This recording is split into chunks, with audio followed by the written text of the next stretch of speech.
Hello and welcome to your favorite 4:30 p.m. Eastern Standard Time live stream on the East Coast pertaining to projects. Hello, everybody. I am Glenn from Fun King 3D, and with me right now is not James. James is suffering a bit of a migraine, and I think it was about 3:30 this afternoon, he sent me a message that he was going to lay down and that he was going to try to be here. He may still drop in, hopefully, because otherwise 2 hours of me talking to myself will feel a little bit weird. Now, I am set up today. I was going to run a print on the FK-1 with this lovely view right here where you get to see me way up in the corner and you get to see the printer, and I can move the camera closer so we can watch it print. But I just realized that the files that I had sliced ended up getting deleted. So I was actually working on slicing a new file when I realized that it was time to go. And so I didn't get to finish my slicing. So hopefully James will be here so that he can entertain you while I go over there and finish slicing out some stuff. So I'm hoping, because I don't have James to bounce it off of, I hope that my audio is good, and I hope that the video is good, and that you guys can see me. And I have the smallest human that I'm personally responsible for. What do you need, bud? Your tooth came out. Holy cow. All right. We'll give it to Mom. Let Mom put it in the tin. Lost another tooth. Oh, that's gonna cost me. So anyway, running down the chat, we have I guess I'll announce that he's here. Adam in 3D is here, and the reason I say that is because he said crystals are better than White Castle. Shame. Alan Osborne is here. Nadav is here. 3D Medic Vince, Bob Carnes, Mark, Builder's Mark is here. And it seems like a small grouping today. It says there's only 10 of you watching. I guess the rest of them heard James wasn't going to be here. And they're like, there's no way we want to listen to Glenn babble on for 2 hours. So to you guys that are here, don't forget, we are going to be giving a printer away, but don't spread the word outside of the chat, because we want it to go to the loyal followers. Thank you to Builder's Mark for laying down $10 Renos. His vote is for White Castle.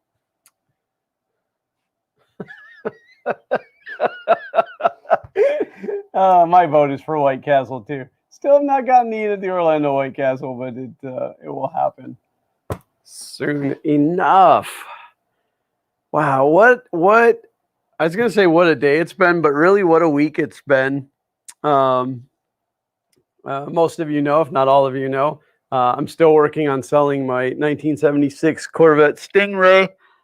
And the main place that I'm getting any traffic on it is through Facebook Marketplace. And I swear I am going to write a book on how to and how not to sell things on Facebook Marketplace. James is in the green room, but his camera is completely gray. I don't know if you can hear me, James. I'm going to add you to the stream, but you are grayed out. Hello, John. I'm going to add you to the stream. Okay, I can hear you. Well, it's your problem then. Well, I can fix it. No, I mean, oh yeah, it's true. No, it still works. Just fixing a light.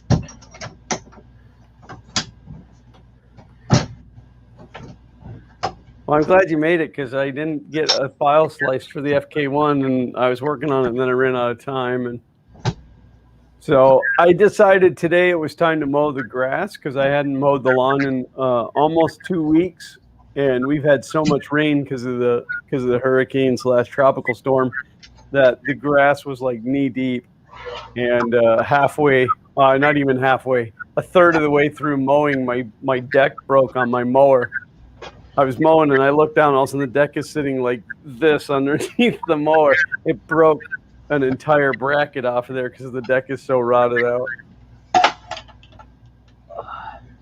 So that was fun. You know what's good for headaches? Staring into a light. Oh yeah. A pulsating one though. You have to have a pulsating light. Oh, I'm not that lucky today.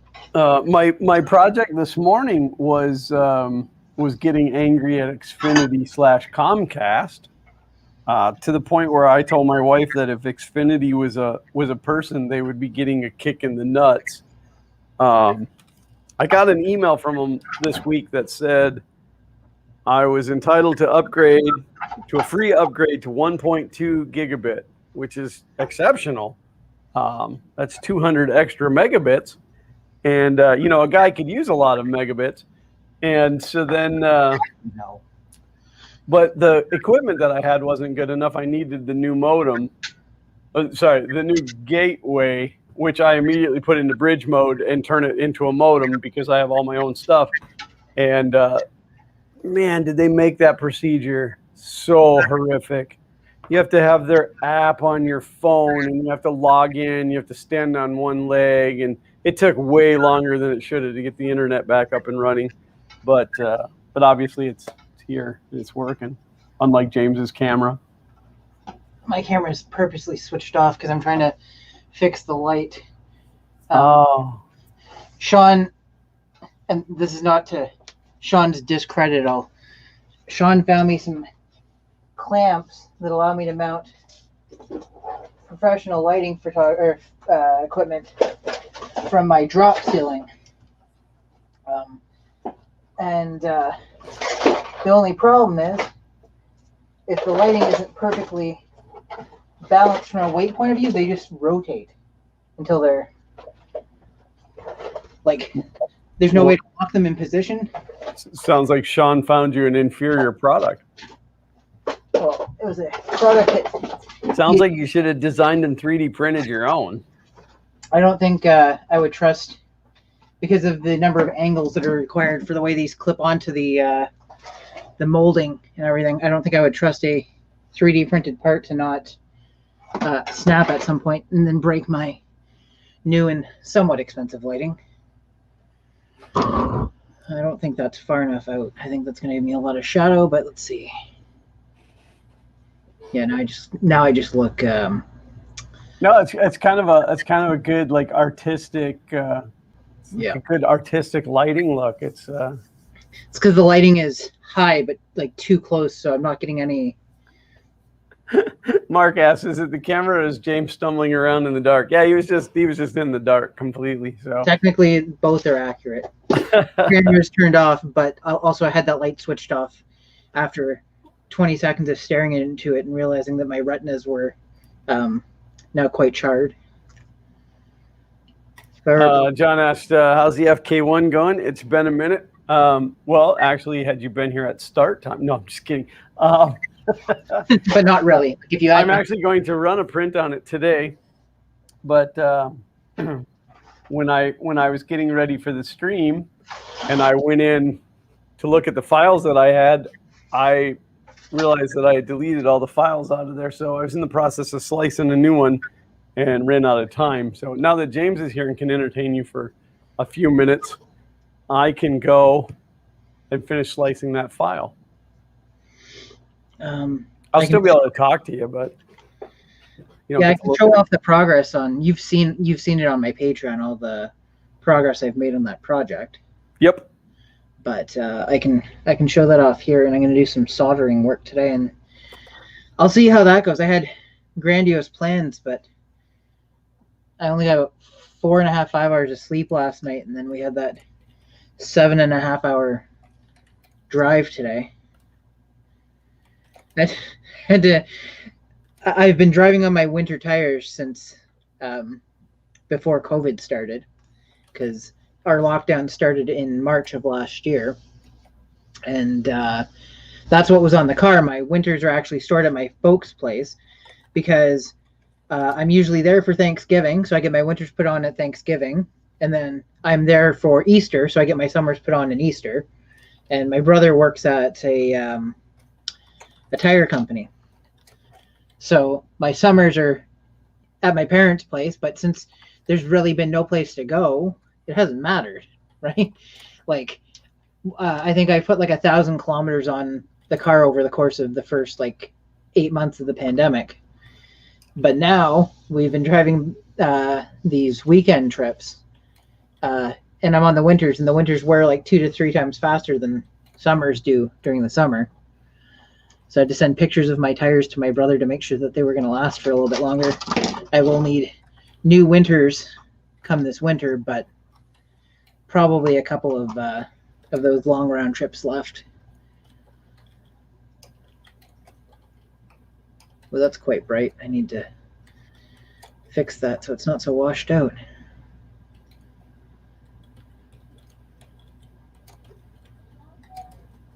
There. That looks pretty good. The other thing I just realized, I don't have a USB-C cable to power up the Pi that is at the core of this. But there may be another way. There's always a way. Yeah, I'm going to wire something up in a way that it's not really meant to be wired. And we'll call it good. We'll just pretend that I didn't see that. That's not good. I'm just going to pretend like I didn't see it. Okay, so first of all, so I think I talked about and possibly showed off a bit of this project last week, maybe. I don't know. It's like 73 or 75%. I don't know. No, this is the problem with where the lighting is that anything directly over top obviously is going to give me a bit of shadows. You guys got to cut James some slack today. I don't know if any of you guys get migraines, but man, there's like when you do bright lights, heat, noises, it's all just horrific. The focus is off on this too. There, that should be in focus now. Yeah, the light's directly overhead, which at first I thought was going to be hunky-dory, but turns out it's more like, I don't know, something with an F in it.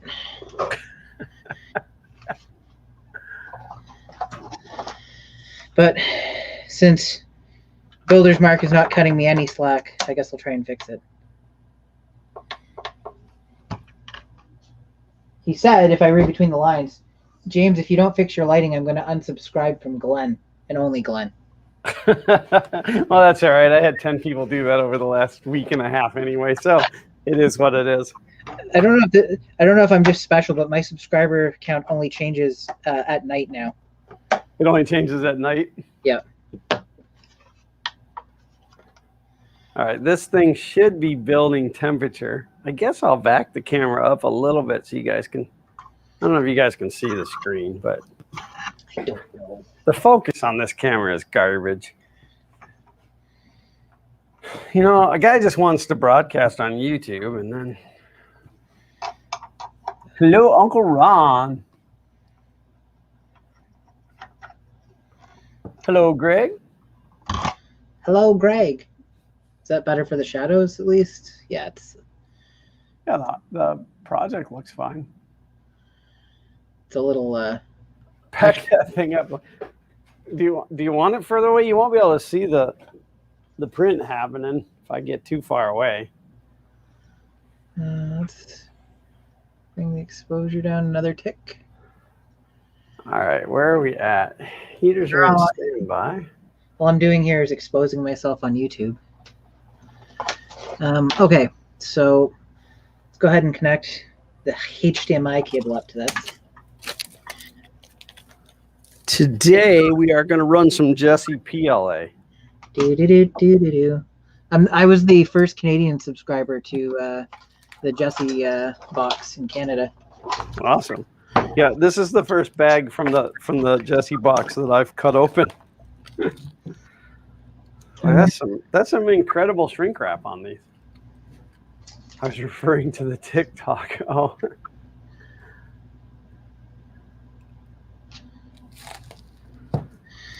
I might have left another cable upstairs. Hulk smash. That guy's always smashed. Filament always smells weird. And I won't share with you guys my awesome spool holder because I'm ashamed of it.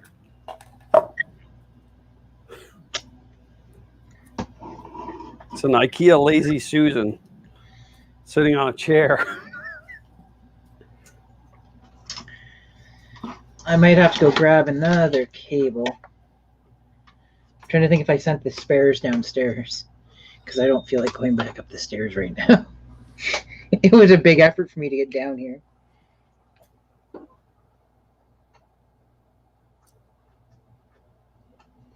This print's not going to take off well because I did a load and print, which was really a mistake.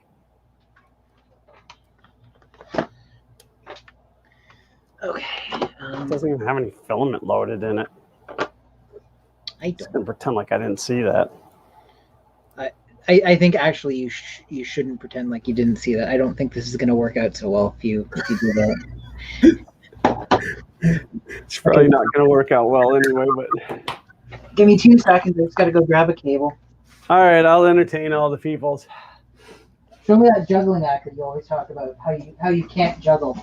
What? I said, show me that juggling act you always talk about. How you can't juggle. No, I told you I can't do that on YouTube. I'll get sued.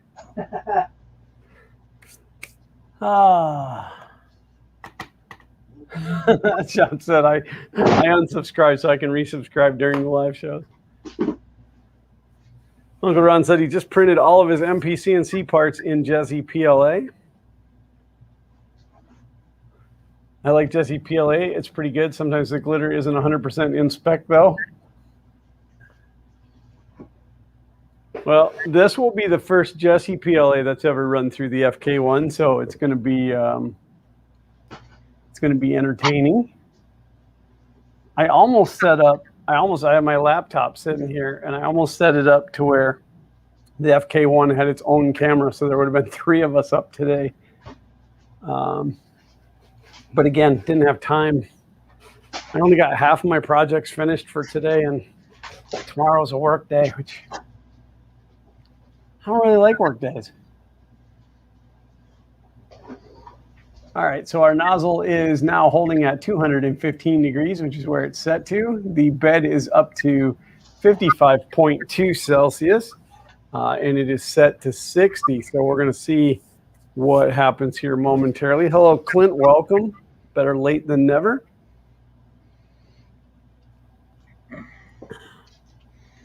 Again, I want to reiterate, we are going to be giving away a printer, most likely an Ender 3. I haven't worked out the details yet because I am a procrastinator.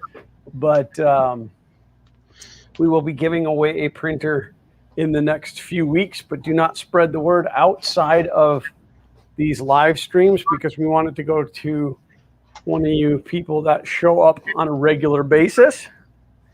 The loyal people, not the people who only show up to win something. The Klingons. Right. Mark asked, did you have many issues building the FK-1? Yes. It's a good question. I think yes is like to answer Glenn's question for him. I would imagine with any printer where you're custom building like that, you're going to run into issues because it's hard to like when you buy a printer that's already designed, built, they've already done all the trouble work for you. So I imagine the troubles were like expected troubles where it's like, oh, I need to change this design a little bit and reprint this. And well, what's funny though is most of those problems happened like before it ever went to the build stage. Like when you're talking to that Canadian guy that insisted you redo your entire design, basically. Well, yeah, it was when it was in the design. It was when it was in the design phase. I mean, what was I like a year, over a year just in the CAD portion of it. And then I was like, "Pff," I whipped that same thing up over the weekend. You made this mistake, and you were like, wow. Yeah, I had to tear it all up and start all over again. The actual assembly of the printer went really well, like amazingly well for as precise as I had to cut all of the aluminum. And that's pretty exciting. It started printing in blue and now it's printing in red because I didn't purge because I don't really care. You know, That's a terrible movie series. Um, but yeah, Uncle Ron kind of nailed it. The wiring harness has probably been the worst of the whole thing, and I still have full intentions on rebuilding the wiring harness from scratch. I don't really like the way that it turned out. I don't like the way that I did it. I was more worried about getting the wire into the PETG sleeving, and I should have worried about getting it all laid out and then put it into the sleeving. And then I had an issue with the cable chain being too tight and breaking the wiring, which God, I really got to get my stuff back in here because I don't have. Well, okay, I have this one. This issue right here was because of the wiring harness being broken. Mm-hmm. It would make connection fine when it was here. Let's see, it was this way as it was printing, but when it got over here, the wire was broken and it stopped extruding.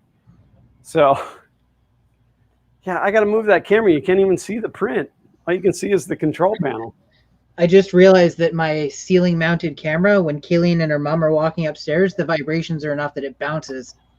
Oh. So I'll have to keep that in mind when I'm filming this week. That only do it when no one's home. Which is never a thing. Right. I have that same problem. So I'm going to do the flip over reveal here of the front of this case that I've been working on. I have not shared this on Twitter, social media, anything. The only other place it's been seen is Patreon. It's going to be really, and the pieces are falling out. So now you know why I haven't revealed it anywhere. Uncle Ron said, and a 12-volt fan on a 24-volt system. Actually, that wasn't a problem. It's still running a 12-volt fan on a 24-volt system.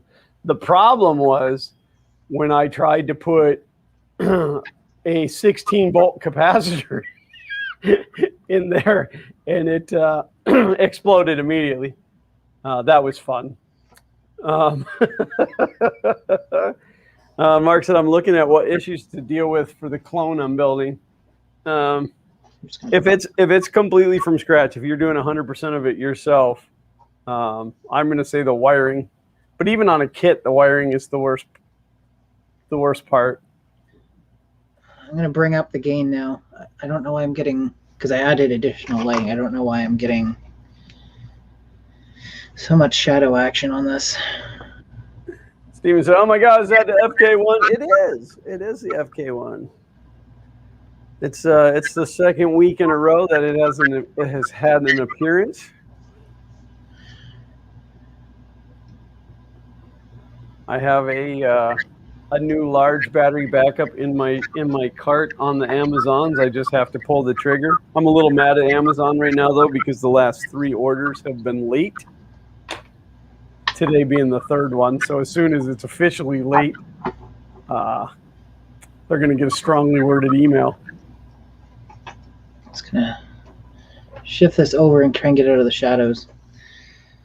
Okay, so that looks pretty good.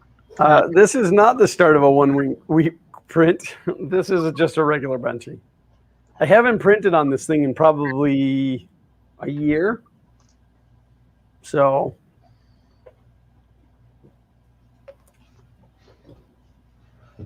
I'm such a millennial.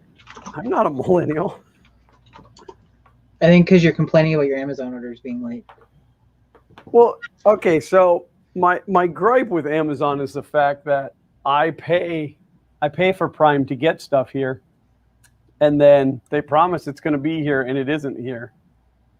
And like I wouldn't tolerate that from a local business. I'm not going to tolerate it from Amazon. So Uncle Ron said, for all the abuse Glenn caught over getting the FK-1 up and going, the new version will be called the FU2.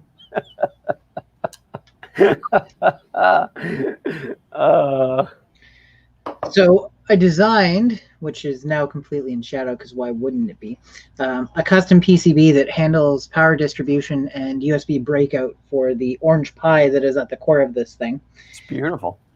And because I don't have a USB-C cable and I'm too lazy to go up 2 flights of stairs to get one at this point, I'm going to go ahead and do the wrong thing, and I'm going to connect to the GPIO on the Pi and plug it directly into one of the 5-volt auxiliary power outputs on the board using jumper cables. And yeah, that'll be fine. You need to print a huge battleship. That would be epic. That would be pretty cool. It would have to float though, so that my the youngest human that I'm personally responsible for could play with it in the bathtub. Of course, that big it may not fit in the bathtub with him.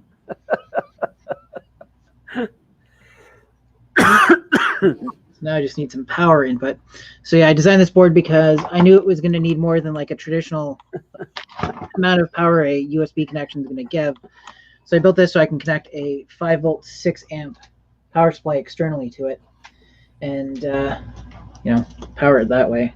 Uncle Ron said, "Go up 1 flight and have Kay throw it down 1 flight." That would require me to make her go up and down 1 flight of stairs to get to it because she's not presently on that floor. So I am always encouraged to be lazy. And the only thing that printer's ever made is benchies. That is incorrect. This printer has cranked out a ton of Makey robots. Because that's what I print at the maker fairs. Okay. This is a bit of a mess and a hodgepodge, but hey, what kind of project isn't these days? Now, hopefully. I'm in a discussion right now with a guy about the Corvette, so every once in a while I'm going to, disconnect from chat so I can read my phone because I really need the money. Do you know what the most complicated part of this build has been so far? What's that? Getting the hard drive light to work as a hard drive light right here. That was the most difficult part? Yes, on a Raspberry Pi. It is. Oh, yeah, I suppose. Yeah, it's a single configuration item. On the Orange Pi, nobody's done all the extra legwork to get that to work. So I've got a hodgepodge solution while I try to figure out a better solution going right now. So it works, but my process is using like 5 to 7% of the CPU to make that light respond properly.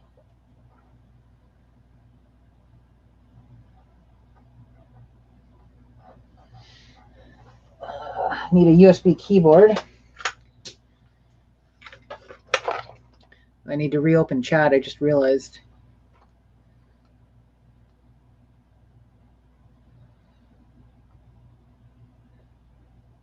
Does it have ICQ? So here's the thing. A couple years ago, I was feeling nostalgic for the So I went ahead and installed ICQ, and I connected to ICQ. Which is run by a Russian company. Right. So I will add, I usually don't go into the full detail, but since we're a technical crowd today, I did this inside a VM because I did not trust. Excellent. Right. I also isolated the network it was on, so all it had was a connection to the internet. So at worst, they got my IP address and maybe some information about my ISP. Not particularly worried. What did worry me was the fact that immediately in the chat rooms, I could tell that some of these people didn't care about the ages of the people they were talking to. Wow. All right. Dropped out of that right quick because that's freaking gross. So with this replica, I have gone as far as I can to try and make the Windows and stuff that is on it work the way it did on the original, to the point where I found the original OS image and installed it in a virtual hard drive. So if I type BT, it'll actually boot up using the same version of DOS and the compact branded version of Windows 3.1 that was on it with all the extra bloatware, if you want that, and the original compact welcome center and everything. So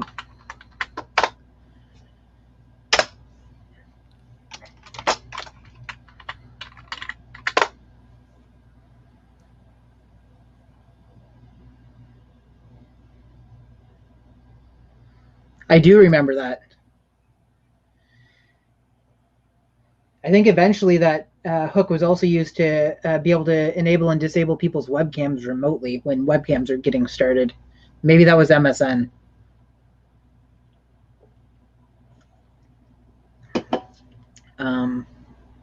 Again, it's too bright, eh?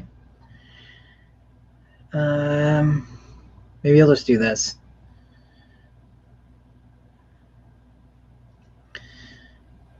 Also, I am using this mini computer by looking at what's on the screen versus actually like what's on the camera, because the angle is not good for me from here.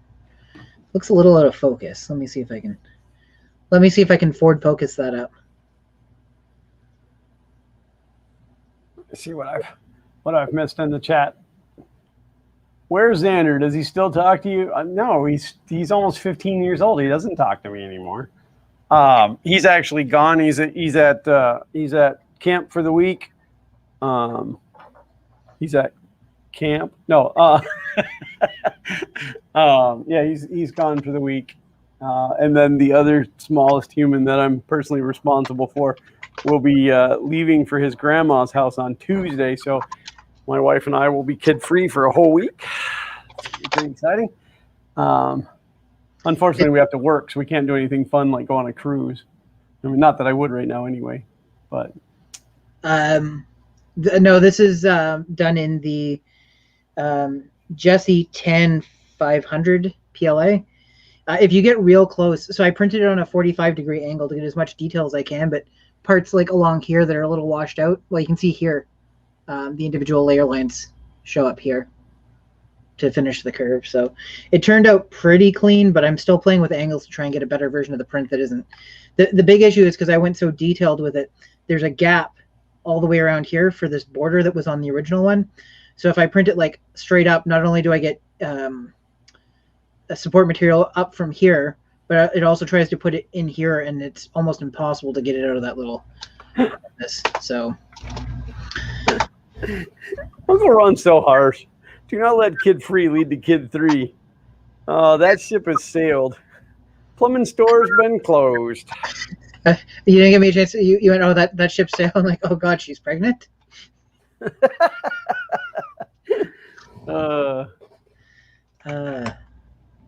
go ahead and. This is the thing. This game was designed. It's like it minimized the size of the screen. This isn't something games do anymore. If you had an old computer, you could knock down the viewing windows to something that small so that it would still run properly. But this thing's a maxed out 46, so we'll go ahead up to that. We deserve the best. I love this game. I love this game so much. This is a good, like when this game was new, it was tough to play this. Now I use it just like to blow off steam. Oh, like when you're tired of Valve? Get it? When I'm tired of what? Valve? I still didn't hear you. When you're tired of Valve. Valve? Valve. VALVE. I don't know what Valve is. Who owns Steam? Oh. See, you said you're using it to blow off Steam. I see what you did there. Wait, you worked hard for that joke. Oh, I did. 10 internets to you for working so hard.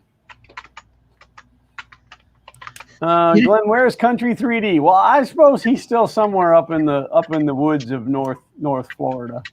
Yeah. I haven't talked to him recently, but yes, we are still acquaintances.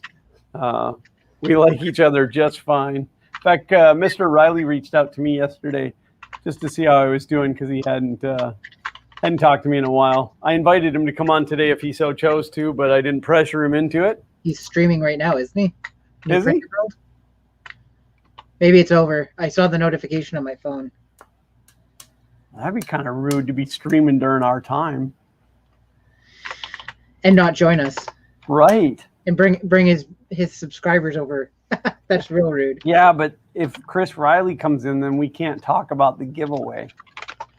That's true, because all the people he would bring with Because him. all the people who only watch Chris Riley would then want to be here for the giveaway.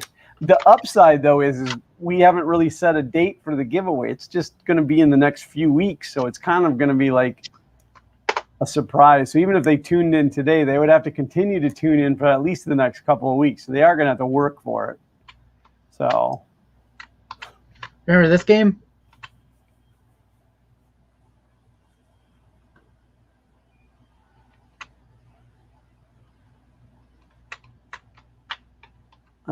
It does look familiar. Stunts 4D Racing. Yeah, I remember the concrete barriers. So we have a game called Test Drive Unlimited on our Xbox 360, which is the newest Xbox that I own. And the boys had never really played it. Like when they played it, they just drove around smashing into everything. So Zach and I actually started to play it for real, and it's a really fun game. And then now the stupid thing won't reload. I guess it wasn't unlimited after all. No, not very unlimited. I mean, I can get a new copy for like $10, but I don't. Like if you try to copy the disc to the hard drive, it tells you can't read the disc. Right.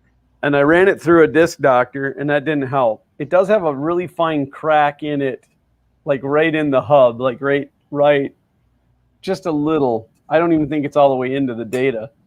But, yeah, no, every other game runs fine. So. Do you want to see the feature that I'm probably most proud of in this thing? Yeah. You'd think it would be the hard drive light after all the work, but no. No, the SD card slot. Exactly. You already knew. Heck yeah. Look at that. So, yeah, the floppy is actually the SD card. That is so baller. I'm going to I have to build 2 of these because one of them I am sending to my favorite retro tech YouTuber, which I probably shouldn't have mentioned on here in case somebody figures out who it is, because it is a surprise. He has requested something else from me, but he's getting this as well. Yeah, so everybody keep your trap shut. Yeah. That's part of the reason why I haven't been saying it on social media, because he's shown up from time to time on other stuff that I've posted. So I'm going to have to print another one anyway, so I will probably advance the SD card forward 3 or 4 millimeters so that it's easier to push in and out with the bare finger. And yeah, and then I got to wire up a power button. So the way this board works, because I didn't want to have to, the power inputs on the back, the power switches on the front, I didn't want to have to run wire that could handle 6 amps from the back and then from the back up to the front where the switch is and then to the back again. So I used a MOSFET. And instead, the MOSFET turns the power on and off to the USB ports and to the power for the individual devices. And then there's a small switch with a header on the board that sends power to the I want to say latch, but latch doesn't sound right in my head anyways. The latch on the MOSFET to basically turn power flow on. Gotta go spread all this juiciness on Twitter. It's funny till he does it. Actually, it would still be pretty funny if he did. I just wouldn't appreciate it as much. So, anyways, so that's my device. I replaced the original splash screen on the Orange Pi with a splash screen I made with the Compact logo, so it looks like an actual Compact booting up.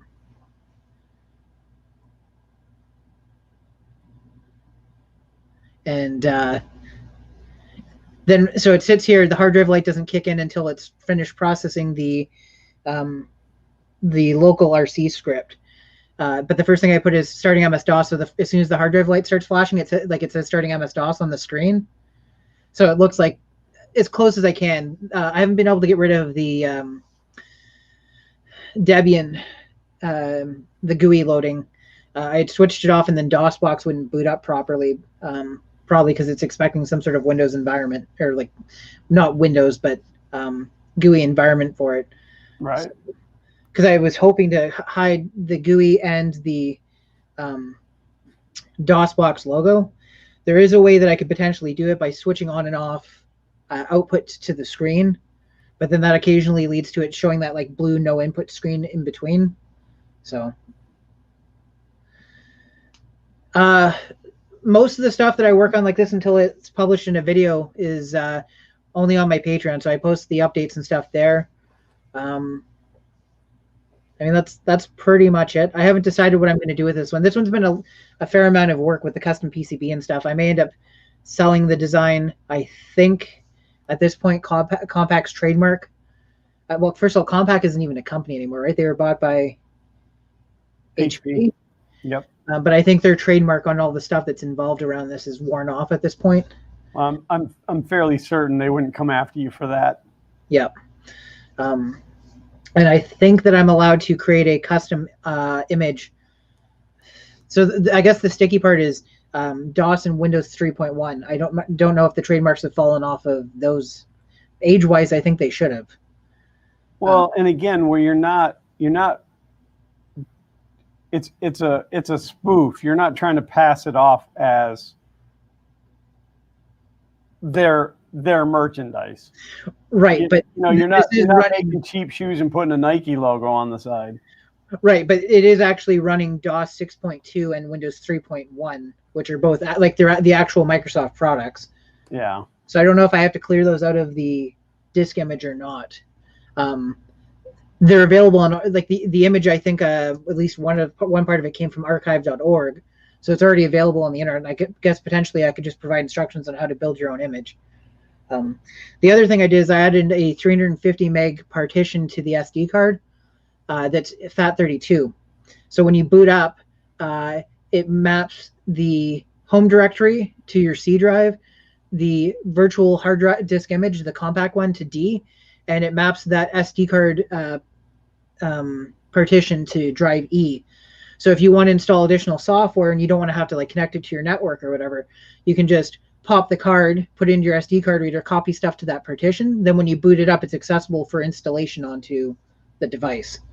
Nice. So try to make things as easy as possible. Yeah, the only thing I didn't think to do is expose the Ethernet port, which I may still do because I haven't printed the back of the case yet. So I could add in additional part where you can add the extension onto it. But yeah, that's where we're at.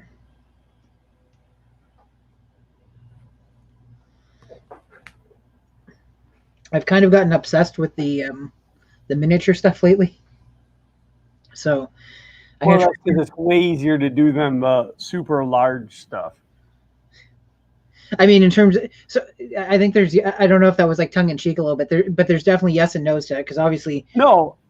Like, could you imagine doing that compact with a 55-inch TV for the screen?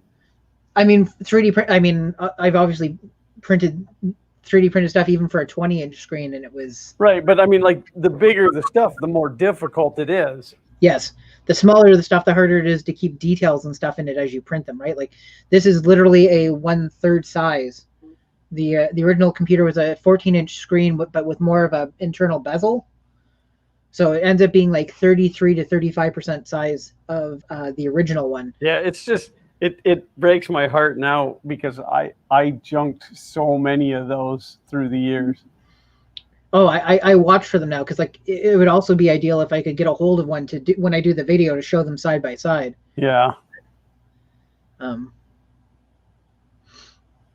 Yeah. Trying to think of what I was supposed to work. So I got to do some soldering work today.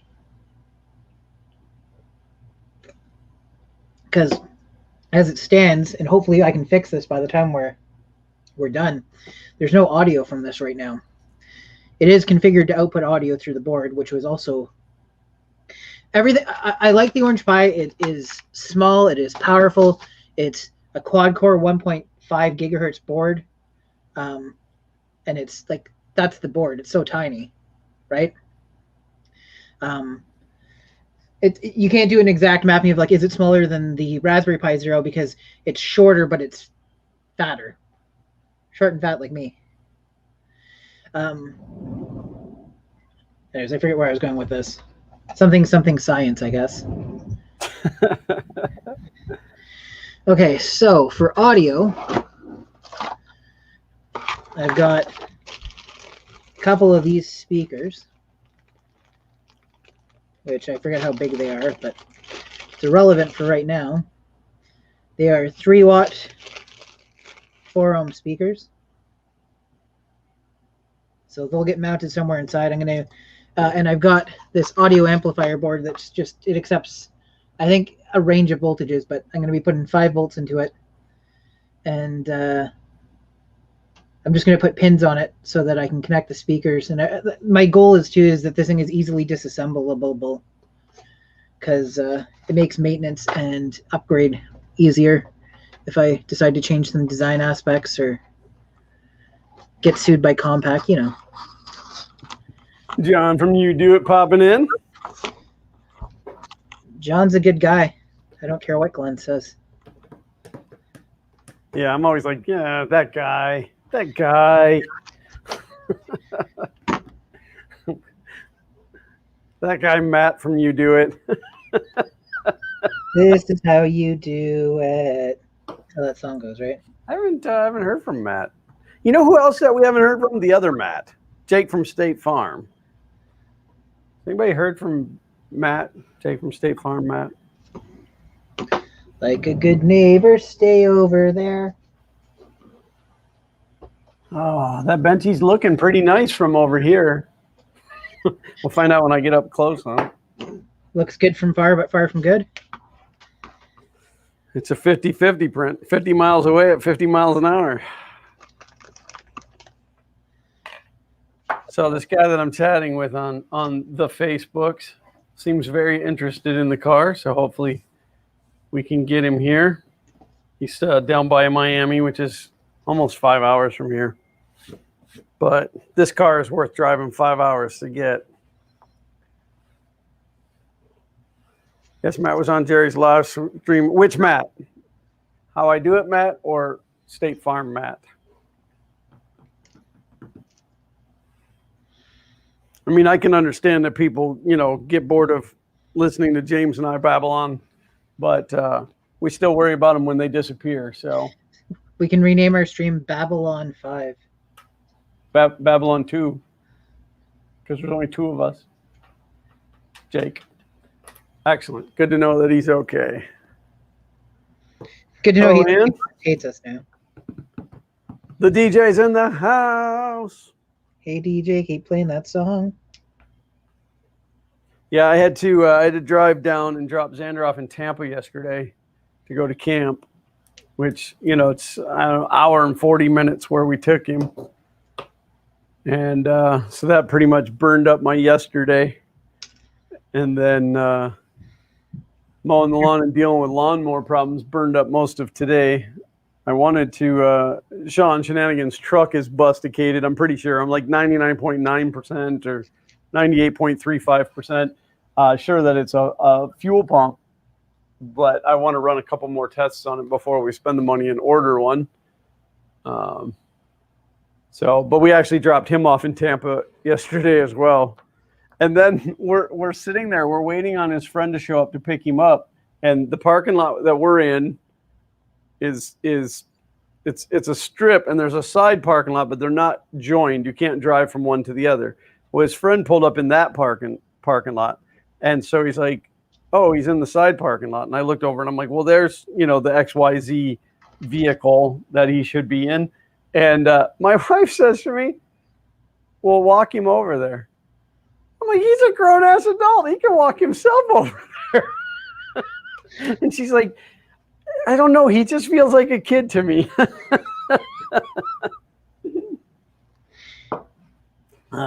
She gets mad when I do the Grisilla voice. To be fair. Well, we're on to the first layer of the deck. It's pretty good. It's moving pretty quick. It is printing at 9,000 millimeters a second. No. It looks like it's averaging top speed Well, it's hitting 60 millimeters a second, but it looks like it's, oh, there was a 73 in there, but it looks like it's hitting right around 40 millimeters a second on average. Good steady temperatures, good steady voltages. She's rock solid, I tell you, rock solid. Might be time for a big print. I do have a print that's sponsored that's going to snowball into some other things, so it might be time to start that, but I do need the battery backup first. I should take the one that I had that I gave to Xander. I should take it back while he's gone this week. Just take the whole computer back. Merry Christmas. His whole world would fall apart if he didn't have that computer. I know, that's why it's funny. Hello, Mitchell. Mitchy Poo. Everybody can watch me solder, but not that close because I don't want to move the camera. Because then you'd see how bad I am at it. Everybody can watch me build a benchy boat. The lighting over there is terrible. Again, I have a 4-foot long LED light specifically for the printer, but it got hijacked by my oldest child.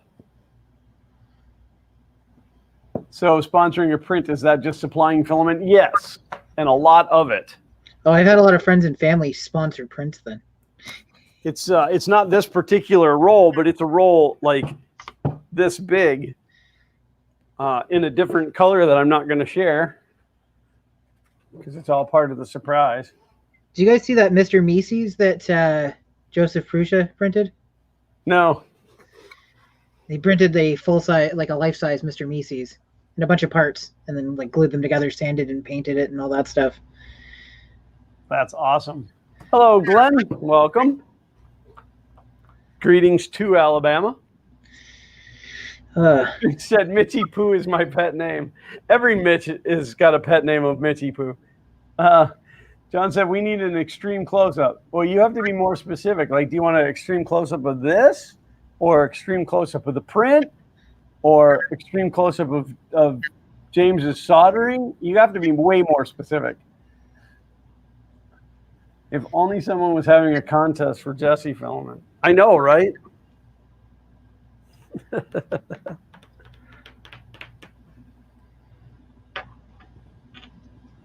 May know where I'm going with that. Yeah, but filament sponsoring has to come from the manufacturer. They have to be like, here, I am giving you some filament to print this weird thing that you're not going to use and you're just going to end up throwing away in the long run. Actually, I'd give all my prints away, but Techie Dad in the house. How are you? I actually ordered a new 3D printer this week. It's like all these people that we haven't seen in forever are all of a sudden popping into the chat. What is that you got there? That's the audio amplifier board. So I added pins to it so that I can connect the speakers, the power, and the input. Oh, very nice. Very nice. Yeah, I'm going to try to give a close-up of the print and see if I can do it without... let's do this so that I don't make anybody motion sick. I'm going to go back to the main camera and I'm going to make a few adjustments here.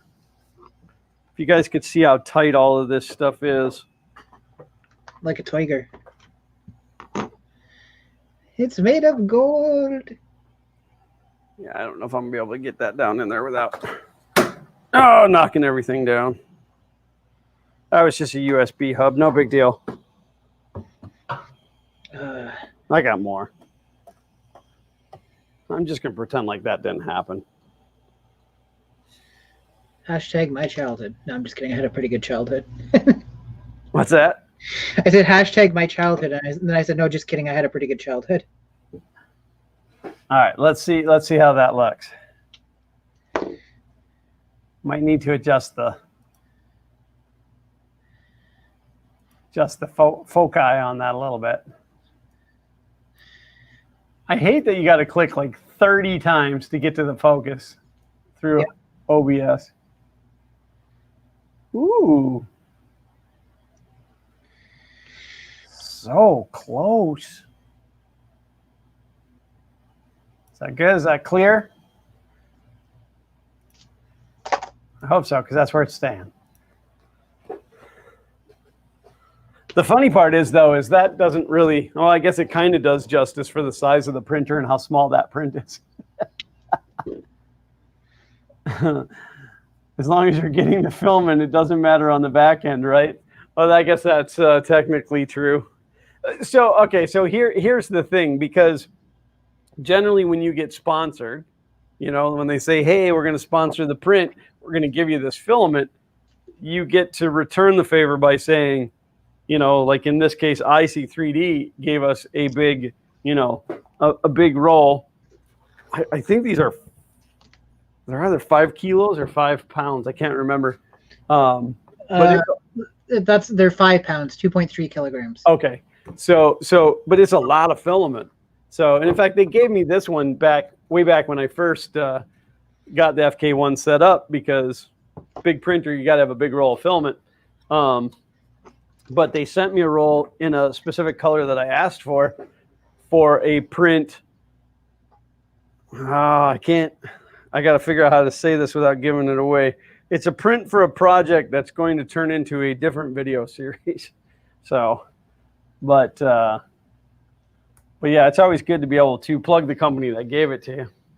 Which, speaking of plugs, I haven't 100% decided if I'm going to be exhibiting at Maker Faire this year, Orlando Maker Faire, because I've done it the last 2 years, and although it's a lot of fun and it gives me the chance to tell the story about my FK-1 a million times in a row, I don't get to see everything, and that kind of sucks. But the Andrews from 3D Gloop had asked me if I was going to be there, and I said yes, and they said, well, we'd like to have a table next to yours, and I said, I can probably make that happen. And then I said, but I'm not sure I'm exhibiting, and if I don't, then I'm just going to hang out at your booth. So if that turns out to be the case, I guess either way, in November, Orlando Maker Faire, you'll be able to see me there, either with 3D Gloop or next to 3D Gloop, one or the other.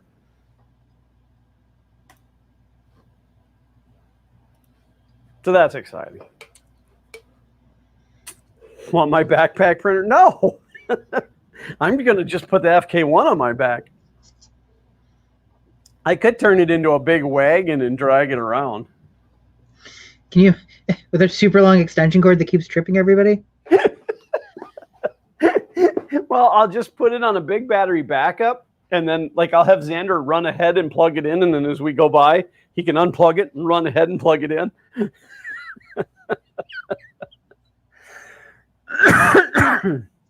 You know, sometimes a guy just wants to take his 3D printer for a walk.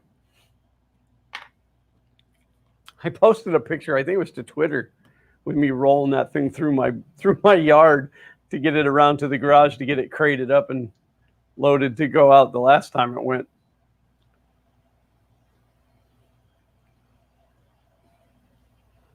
Yeah, and then I was trying to figure out what I'm going to do with that crate. I mean, it takes up so much room in the garage. And then I realized that thing right now is worth about $1 million. I mean, with lumber prices the way they are, it's my retirement plan.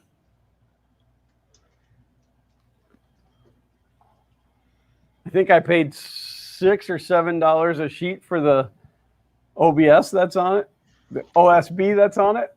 And now it's what, $50 a sheet? That's good return on your investment.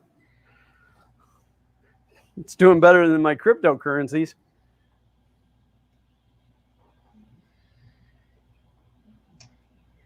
You should have invested in bloodocurrencies instead. What's that? You should have invested in bloodocurrencies instead.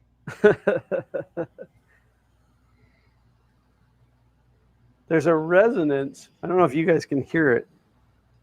Every time the Z motors turn, every time the lead screws go up and down, it like does this whoom. Sounds like a lightsaber.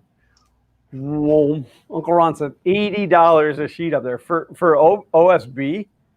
That's garbage wood.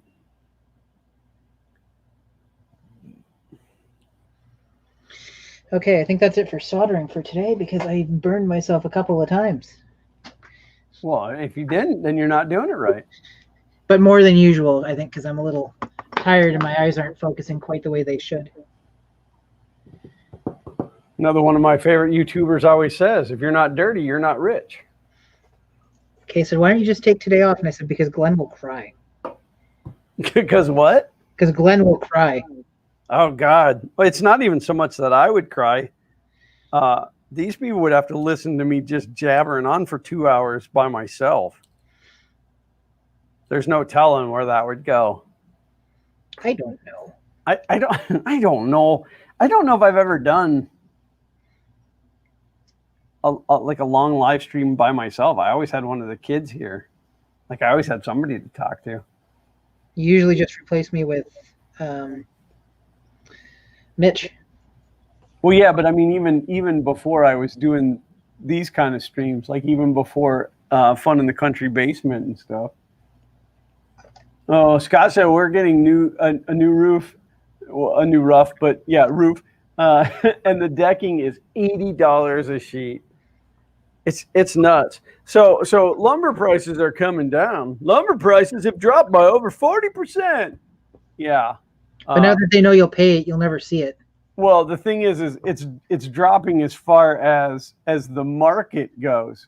But by the time that it gets through the mills, you know, like through the logging company, through the mills, through the distributor, through the retail stores, nah. It's a 2x4. A 2x4 here was $883, dropped to $813, and now it's down to like, well, I haven't checked it today, but it was down to like $776. It's still ridiculous. Ridiculous. You're paying through the nose for lumber the other day. Trying to build myself something the other day and couldn't afford it. $773 is where it's sitting at currently. For a 2x4, it used to be $3. We're almost ready to get some audio out of this bad boy, I think. Well, I hope that guy on Facebook is serious and is not just jerking me around. Not just dinking you around? Yeah, because that kind of stuff's not allowed on Facebook. That's a completely different set of classifieds. But you have the URL, right? Just so you know where not to go. What's that? You have the URL, though, right? Just so you know where not to go? Right. Yeah. Had to buy 2 pallets of OSB for a recent job. I cried and did go back and get customer to pay deposit for materials. Wow, it's ridiculous. Well, and then, you know, like my company, we don't deal a lot in lumber because we're a mason company, but our second division, which is just general contracting, they deal with it a lot. And then as far as concrete goes, you got to buy form boards and stuff, and it's adding a tremendous amount of money to the cost of concrete, you know, the concrete jobs. And of course, concrete's up and rebar's up and everything is just, it's, I don't know. Even like I took Zach to Target today to get him some Lego because he doesn't have enough. Oh, if you guys only knew how much Lego that kid has. And my wife had asked me to pick up a gallon of bleach. Well, first of all, you can't get a gallon of bleach anymore. You can't get a liter of cola. Actually, that's the problem. It is a liter. No, it's no longer a gallon of bleach. It's like 3.73 quarts. You don't even get a full gallon. And it's like $5.50 for a gallon of bleach. And it's like, that's should be 99 cents.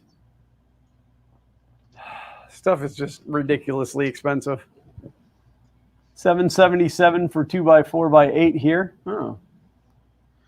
Well, we're in the same realm. I need it to come down to about $5, and then I'll consider buying some. Uncle Ron said he has more Legos than Legoland. That's probably pretty close.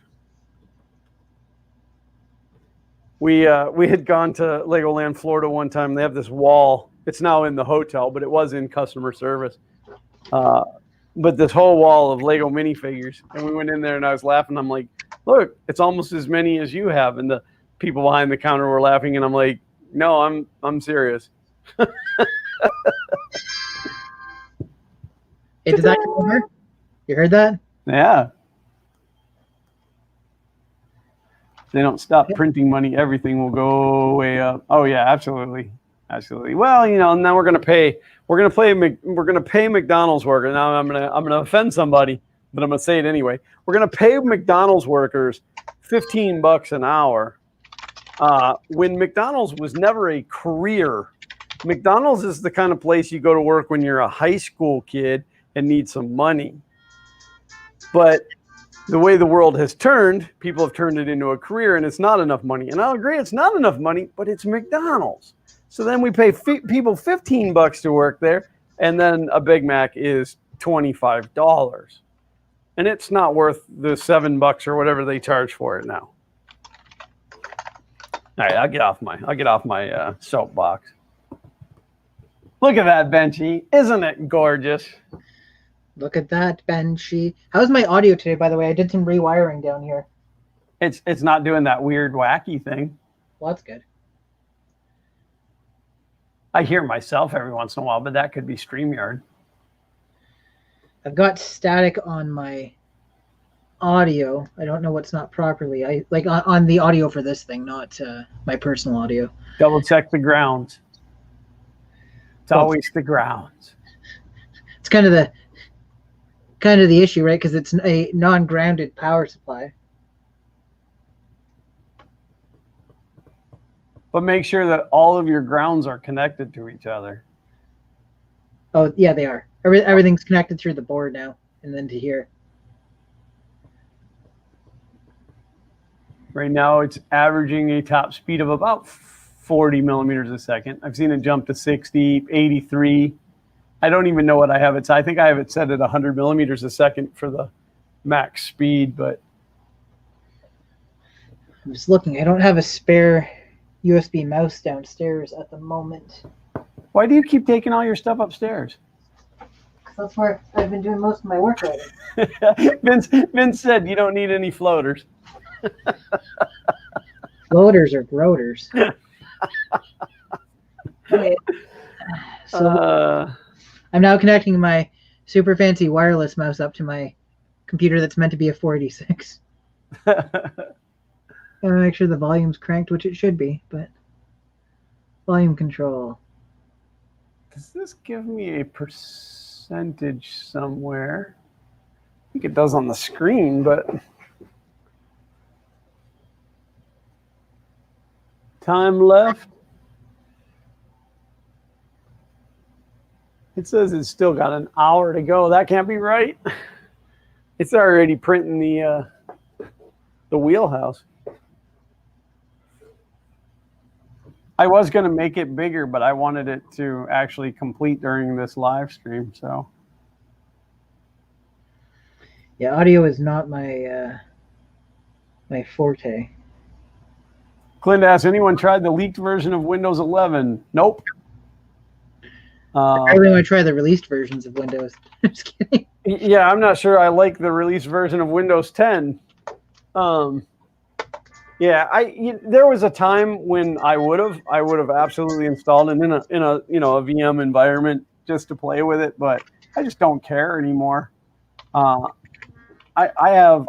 maintain about 12 machines at work and probably equal as many here, and I don't need more headaches, so I haven't poked in at it, but I don't have a lot of faith in Microsoft anymore. I mean, their updates break so much stuff, and then I don't know. But Mark said that's okay. McDonald's will replace all the people taking orders with touchscreen. Your order will still be wrong, but hey, more efficient since it's a computer, right?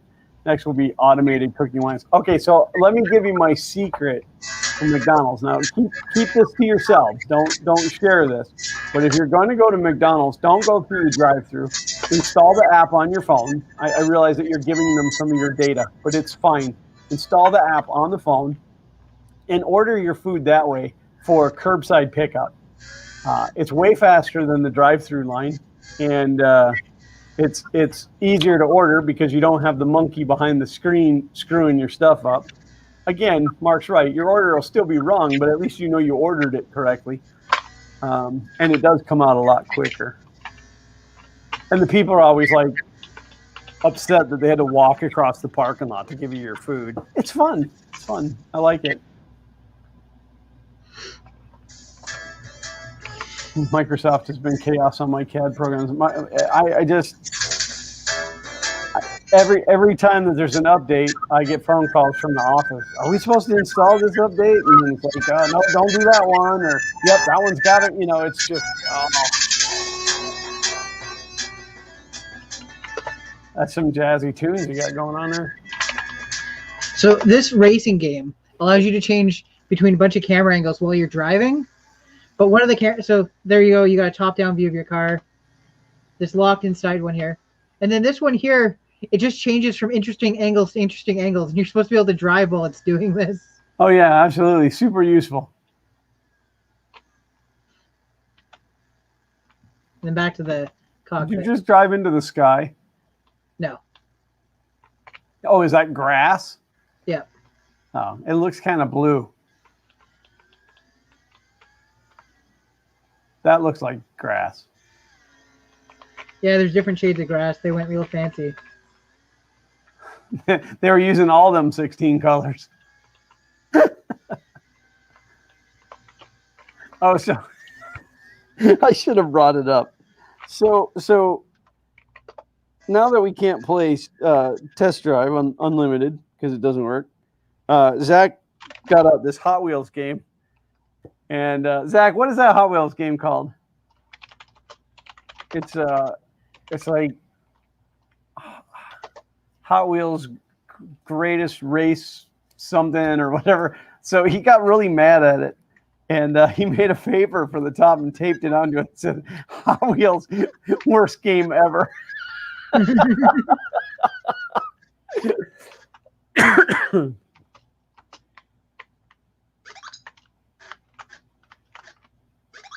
Oh. It also simulates the PC speaker. Back when PC speakers were decent. The other day.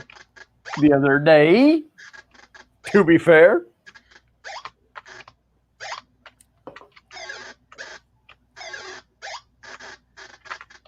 I used to play that test drive all the time. Classic.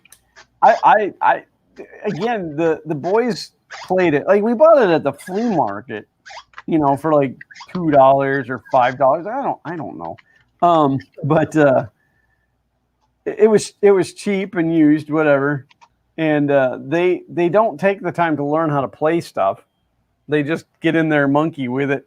And so all they were doing was driving around, crashing into the school buses and trying to evade the cops and paying tickets.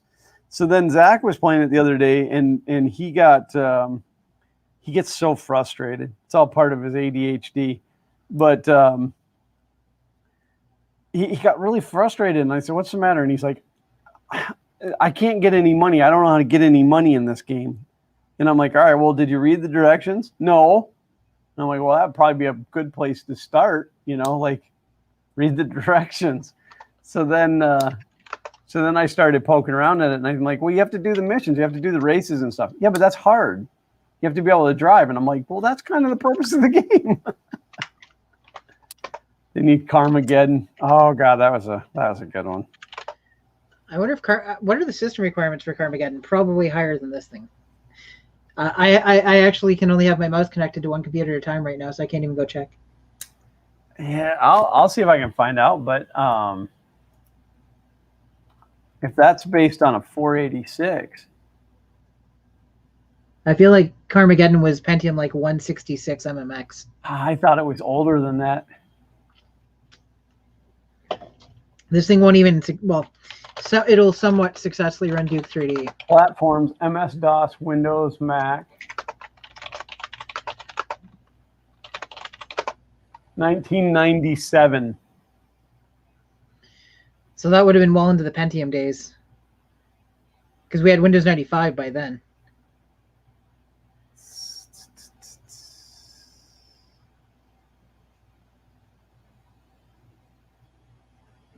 Do.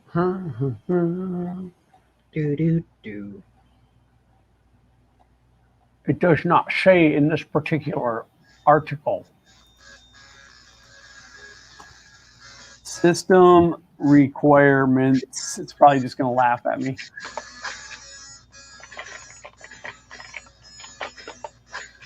Well, apparently they've released a newer one. There's a Carmageddon Max Damage that was for Windows 7.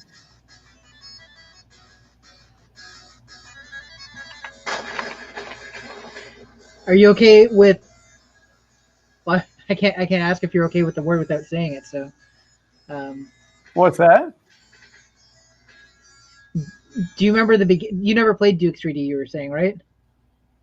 Not the 3D one, no. Okay. He swears at the beginning of the game, but it's a light swear.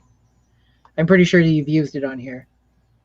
Not the F word. No, it starts with D. It starts with what? D as in Donald. Oh, that's fine. You're talking about the thing that the beavers build? Yep.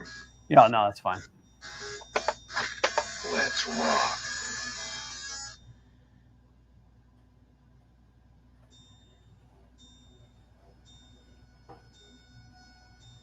MS-DOS 6.2, Windows 95, 75 megahertz CPU, 8 megabytes of RAM, 16 megabytes if you're on Windows, 20 megabytes of hard disk space, 2 megabyte graphics card.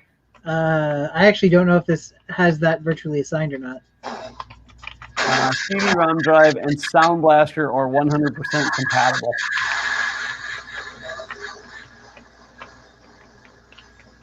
That's pretty awesome. Hail to the king, baby. Says it's on Google Play.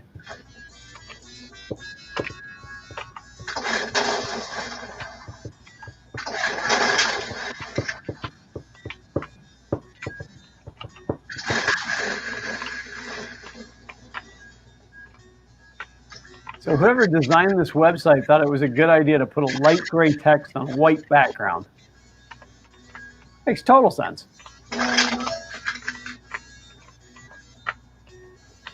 Hey, Zach.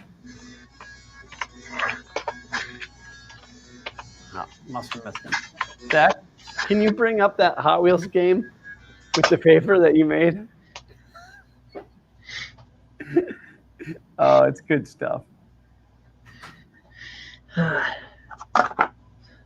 Well, I'm not sure if I'm going to fix the buzzing. In the audio? Yeah. Yeah, the only thing I could think of that would cause that is bad ground. All the ground points are, so obviously it's drawing power from the board, so it's connected to power and ground on the board. Then the speakers themselves, the amplifier is connected to the left and right channel over here and the ground on the GPIO. I know that you had to monkey it. What are you using as a power supply? It's a 5-volt, 6-amp brick. Because, I mean, the noise could be coming from that, too, if it's not filtered properly. All right, so here's the I'm going to go back to the main camera for a minute. So here's it's Hot Wheels, world's best driver. And Zach got so mad. You can come over here. You don't have to hide. Zach got so mad at the game, he made this cover, Hot Wheels World's Worst Game. And it made me laugh so hard because it really isn't a great game. Yeah. No. So we got to find another copy of Test Drive, though, because I was digging that. Our local flea market has, well, I say had. I haven't been there since before the pandemic, but there was a couple of booths that was just full of used, Xbox games and PlayStation games, and so.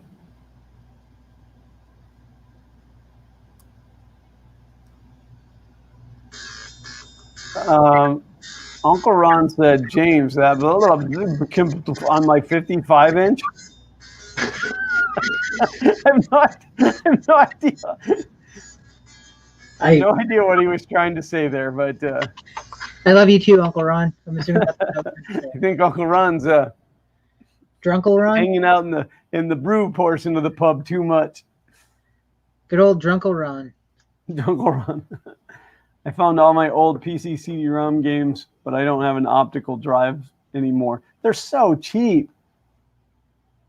I mean, the USB optical drives are so cheap. You know what got me today though is I went to run an Ethernet cable from the new modem into my newest laptop, and I realized that my laptop doesn't have a Ethernet port, and for whatever reason, I don't have a USB Ethernet adapter. I thought I did, but I can't seem to find one. Hello, Paul.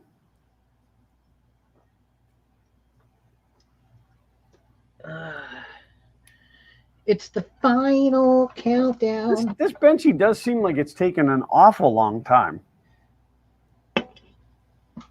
I'm going to have to increase the speed on this machine. But my hodgepodge roll of filament on a Lazy Susan's working great. Is it on its side or? Yeah.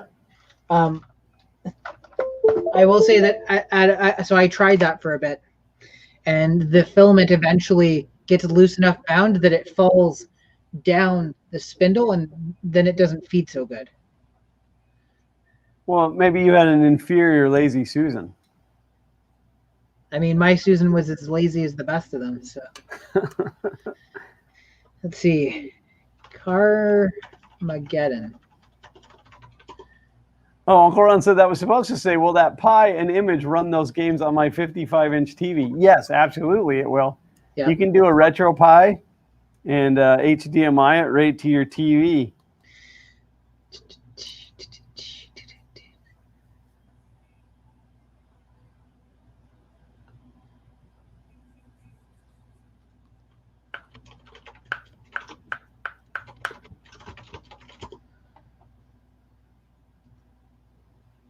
Paul, that's actually the FK-1 that you see running right there, buddy.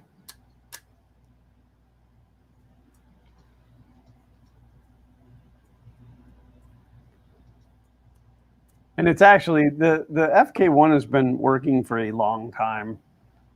Like a couple of years now. I just don't use it very often. In fact, you can see how dirty the bed is. I haven't wiped the bed down.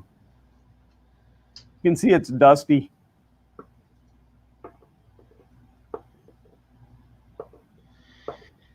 Go ahead and eject this. Oh, the card holder popped out because it's not screwed in yet. Uncle Ron said he may have to get going on that. He has 2 spare Pi 4s floating around. Oh, so here's the rub. The image that I've built to do all this will not run on a Raspberry Pi because it is built for an Orange Pi. However, all of what I've done is replicatable on a Raspberry Pi, and then you can copy the hard drive image to it. Well, and even if you just wanted to set up RetroPie. Yeah, you can do that, and RetroPie has a DOSBox distribution built into it because that's what you really need. Is the DOSBox. DOSBox? DOSBox.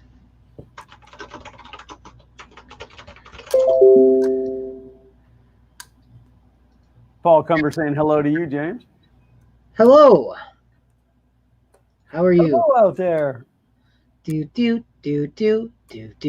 Hello. Man, maybe it is going to take another hour to finish this Benchy. That's ridiculous. We don't have another hour. I know. That's why I chose a Benchy, was so that it'd be done in the time of the stream. Now you guys will never know if it turned out, because as soon as it's done, I'm going to throw it away and I'm not going to talk about it next week.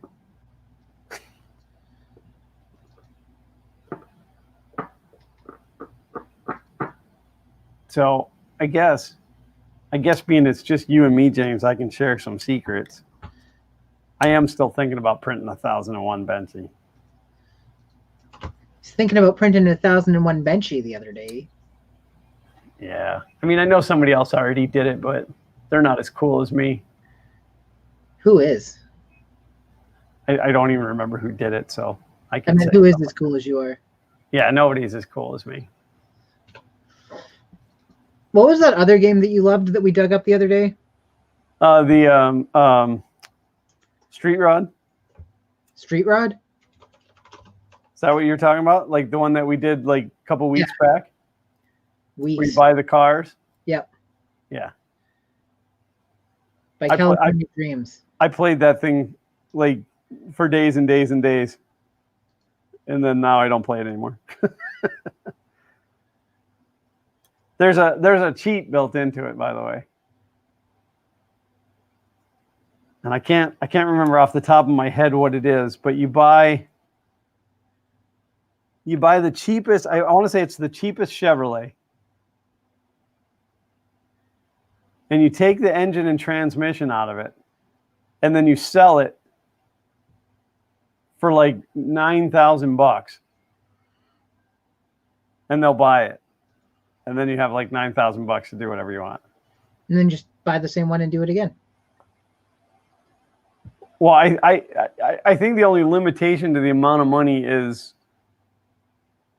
whatever the computer could handle back then. You know, like it may not be. I think you can put any amount in that you want, but like you can't put in millions of dollars. The game couldn't handle that. We've got 33 minutes left. I've got the SD card out right now, so I can transfer more stuff onto it. Are there any games in chat that people would like to see up and running on this to see how it goes? Lemmings. We were talking about Lemmings last week. Okay, let me see if I can.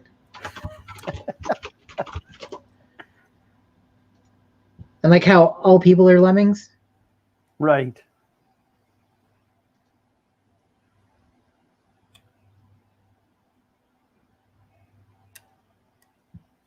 Okay, I've got a copy of Lemmings. I missed Scott. Scott had said something a ways back that said that they have a dedicated RetroPie set up in the living room. I want to do a RetroPie full-size standing arcade just because I think it would look cool. I know a guy who's done several of those. Well, yeah, I know there's been a lot of them done, but I haven't done one. And it was actually one of the reasons that I was going to make my MPCNC machine be able to do 4x8 sheets. No, Leisure Suit Larry is not allowed on this channel, Mitchell. Gosh, I'm going to tell your mom on you. But I couldn't afford to build that cabinet. Now it would cost $9,000. It might be cheaper to 3D print it now. Yeah, maybe over 9,000. Sometimes Coca-Cola.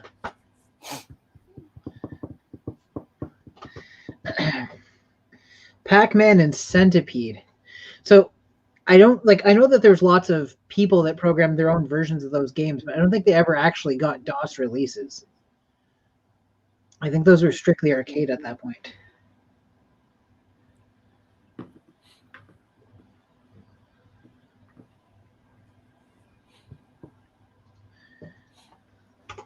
Uncle Ron said I need for 4x8 I need the lowrider. Nah. I totally do an MPCNC big as I want. There was a game that I used to play that a friend of mine had back in the day called Pong Combat. And it was Pong, but the paddles had Mortal Kombat moves like they do in the game. So you could freeze them. There's fatalities. I think it had Scorpion's moves and stuff in it. So it was a pretty interesting twist on the original game. Back when life was simpler. Dad would be up at dawn. He'd be watering the lawn, or maybe going fishing again. Yeah, Uncle Ron, those the MPCNC, what people don't understand is even though EMT conduit is metal pipe, it is super flexible. It gives. So that's why the bigger sizes don't work with it. But I'll just make mine out of rigid pipe. I don't know. I got half the parts printed. I've just never finished printing them. Probably should.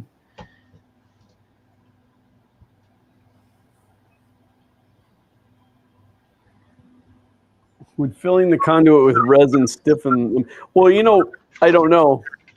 I don't know if that would stiffen it at all, actually, because technically a hollow pipe is actually more rigid than a solid pipe. But what I did think about doing was using, taking a piece of pipe and a piece of flat metal and putting it in there. Like I don't have the big screen on, but so you got your pipe with a piece of flat bar in it like this to make it more rigid and still be able to run the wires down each side. So I don't know if that would work. There's Andy. So sorry I missed the show this week, sir. My head isn't having a good time at the moment. That's James was having that problem as well. So hopefully we'll be back for the next week's show. So sorry again. Well, thank you for at least popping in and letting us know that you are okay. Because when you don't show up, we miss you. Goodbye, Paul. Thanks for being here.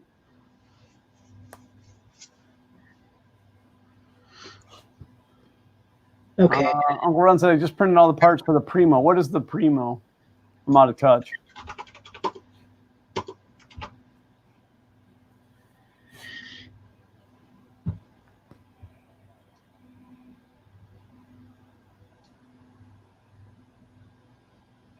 I've seen support leg for the long spans, not sure how the carriage navigates them. Yeah, no, I don't know how that would work either. That's why I was thinking a support inside the pipe just to make it a little bit more rigid, but you could still run your wiring through it. And you wouldn't have to do anything weird. Like you wouldn't have to weld it in there or anything. You could there's a later release, so everything I printed is useless then. Like you can make some kind of an end cap that snaps in to hold that piece of flat bar upright. And it would just make it, and you could even use like a piece of aluminum. It wouldn't have to be anything crazy heavy, and it would still add a tremendous amount of support to it. We just got to wait for Mitch to figure out his CNC router. That he wears on his back? Yeah, I don't think he's wearing that one on his back. Can you imagine though? Yeah, I've got a CNC backpack. It's just tossing sawdust and everything out behind you as you're walking around. Yeah, and then it goes through the wood and cuts into your spine. That's a funny story that leads to analysis. So how'd you end up in the wheelchair? CNC backpack router accident?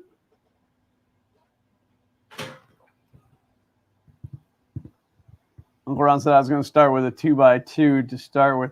Yeah, I originally wanted to go, I think I was going to go 4 foot by 4 foot, and then I decided 2 foot by 2 foot would be fine for what I want to do, and it would be a lot easier to store it.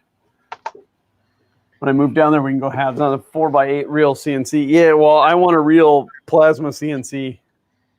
I think that I could make that thing generate some income and pay for itself. And then it would also allow me to 3D print metal.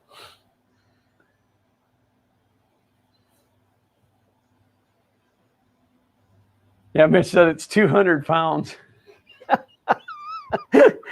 Ooh. How about instead of a backpack, you mount it to a hard hat and you wear it on top of your head?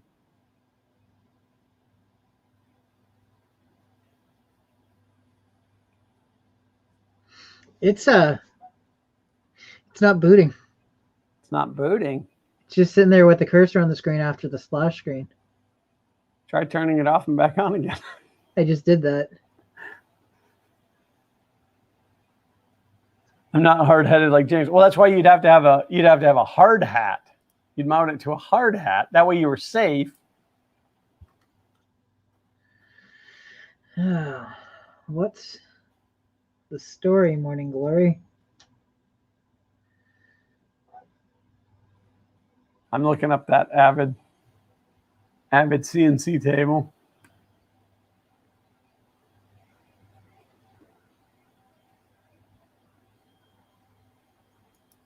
Pro 4x8. Oh, it's pretty.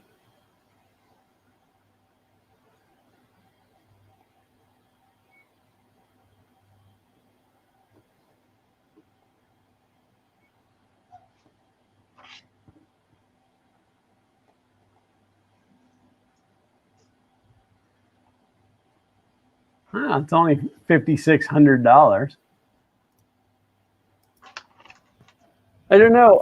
Open Builds was they were working on the design for one, and I can't remember the YouTuber that they sent one to. But it looked like a pretty viable option that you build with all Open Build stuff.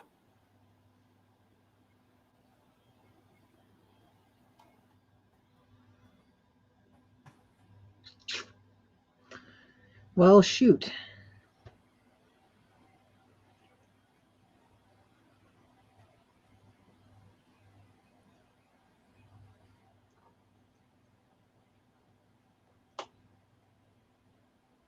I turned off the audio amp in case it's a power issue, but it shouldn't be. 5-volt 6 amp should be more than enough to run the Pi, the screen, and the audio amp.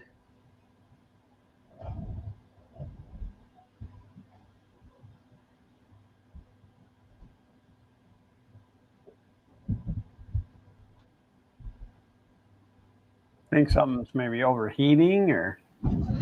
No, it's been turned off while I was copying files to it. So I don't know if the card reader did something to the card. No, that's possible. They're generally pretty fragile. Maybe my brilliant idea of having that extra partition on the card to copy stuff to it wasn't so brilliant after all. Well, if we're on to the Open Builds one is what I was looking at. No, I'm not talking about their CNC. I was talking about a plasma CNC. But yeah, I mean, like I won't say the stuff is cheap, but I mean everything that they produce is rock solid. And I'm not just saying that because they're a sponsor.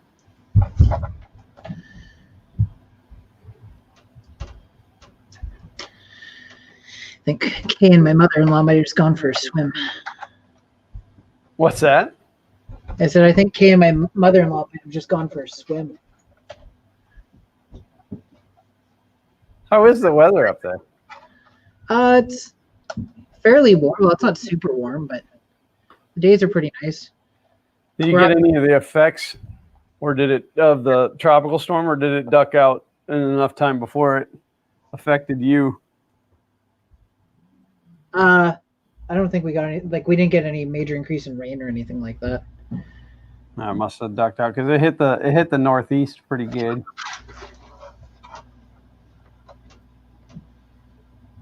Now my computer is not picking up new USB devices being plugged in.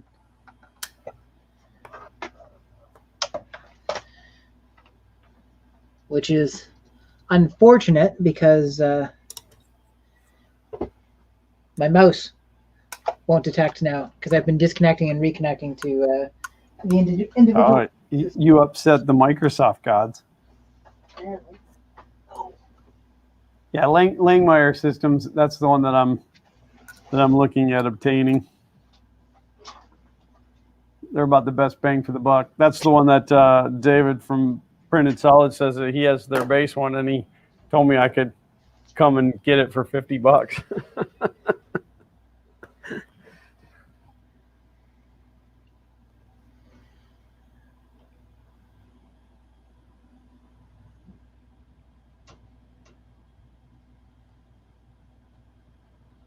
Oh, sorry. I don't mean to yawn in the middle of a live stream.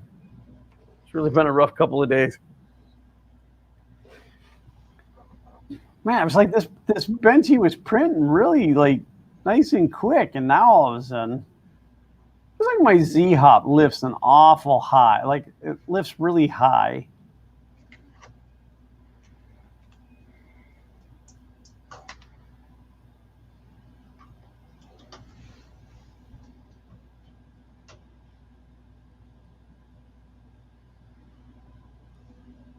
Maybe I shouldn't have done a 40% infill on a Benchy. Is that what you did? No, I think it was at 20. I don't even know.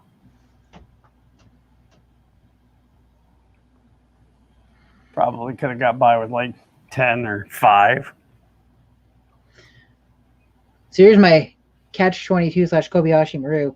I can't really interact with my actual computer anymore because I can't connect the mouse back to it. And it also won't read my card reader, obviously, because that's also a USB device. I don't know. I don't know. Ron said, you want it? I'll drive down there and get it. It's only 2.5 to 3 hours from here. Then I can bring it down next visit. The only thing is, I'm not 100% sure he was serious.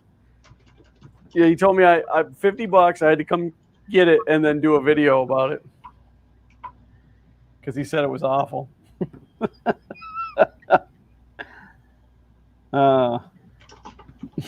The upside to that is by doing a video about it and talking about how awful it is, it might get Langmeyer to send me the next one up, like the upgraded version of it. So I'm trying to. I just force killed Explorer, but I don't think it's Explorer. Force killing Explorer and then relaunching it from the command line will sometimes make the file system responsive again, but it usually doesn't fix USB issues. Let's fire up device manager. There's a and don't do this, but there's a keystroke. It's like Control Shift Windows B or something that reloads your video driver without rebooting. And I've actually found that fixes quite a bit of stuff. I just can't remember what the... I'm going to ask Google.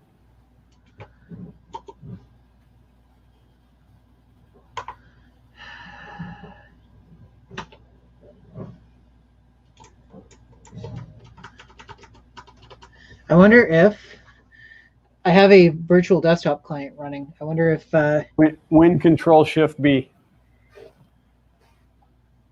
Win Control Shift B as in Bob. B as in boy.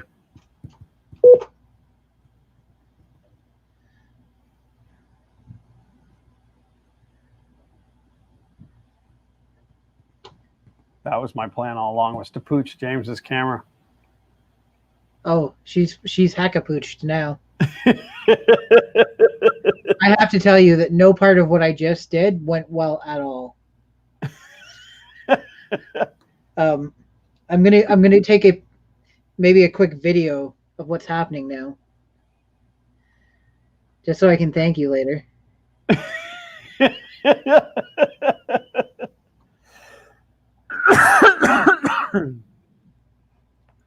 And then I'm gonna have to like force turn off and turn my computer back on. This is fun.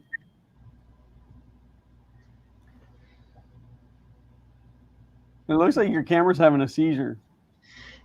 It looks like a lot of things are having a seizure. Oh, it's better on your side? No, it's probably worse. That's what I meant by better.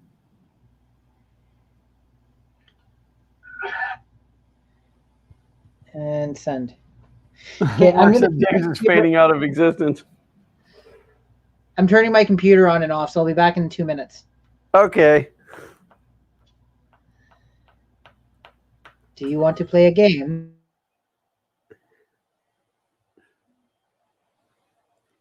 This is Dr. Spiritual from Creative Labs. Please enter your name.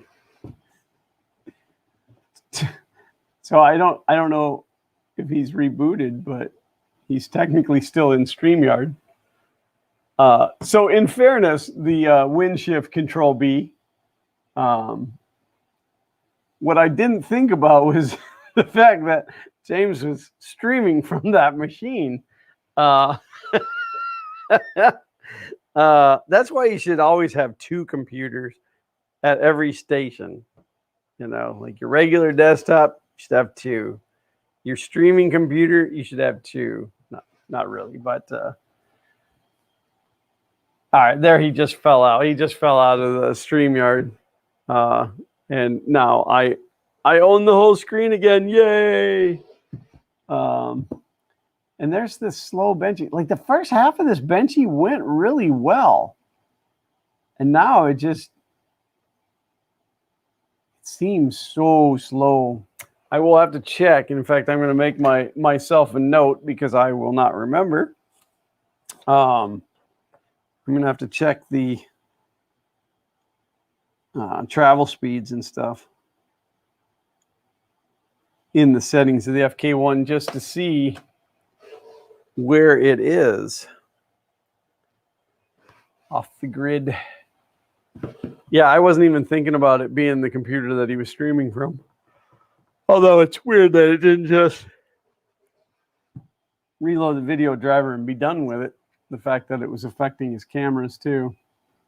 And I'm sure the cameras were running through the USB ports. But it looks like he's coming back in. His screen is still gray. I'm punching you up, James. You probably have sound. I can hear you. I don't know what the heck's going on. I can't use my keyboard right now, but I can use my mouse. Well, that's an improvement over before when you could use your keyboard but couldn't use your mouse. Let's try doing this like this. Hey, we can see stuff. I don't know. I don't know. It's like 36 or 42%. Powering down. So yeah, anybody out there interested in cars, if you haven't watched Vice Grip Garage, give Darren a go. He's got a pretty good sense of humor. He's pretty quick-witted, and he actually teaches you stuff. If this fixes this SD card, because I popped it in and Windows immediately said, there's a problem with this card. Click here to fix it. If this fixes this card, this is going to be the first time that coming up and clicking continue fix for me actually does me any good. Oh, yeah, because usually when that comes up, you're like, oh, heck no. Like, just leave it alone, eh? There's something wrong with this SD card. Would you like me to format it and make you lose all your stuff? Just it's like processing. It's like step 1, sending your browsing history to your mother. Step 2, investing all your money in Bitcoin. Buy high and sell low.